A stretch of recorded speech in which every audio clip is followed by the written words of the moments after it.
Beredar di media sosial detik-detik ijab kabul pria Temanggung dengan wanita Jepang. Sebelum ijab kabul dilangsungkan, mempelai wanita terlebih dahulu mengucap 2 kalimat syahadat. Prosesi haru tersebut dilanjutkan dengan ijab kabul.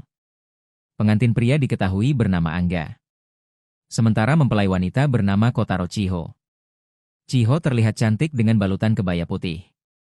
Angga berhasil melafalkan ijab dengan 1 tarikan napas.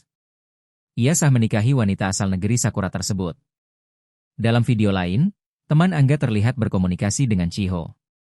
Karena perbedaan bahasa, mereka menggunakan aplikasi terjemah untuk berkomunikasi. Angga dan Chiho terlihat menggunakan busana adat Jawa. Lewat aplikasi terjemah, Chiho bertanya kepada teman Angga bagaimana sosok suaminya. Teman Angga menyebut bahwa suami Chiho adalah sosok yang baik, tidak sombong dan suka menabung. Chiho tertawa kemudian menyampaikan sesuatu kepada Angga dalam bahasa Jepang.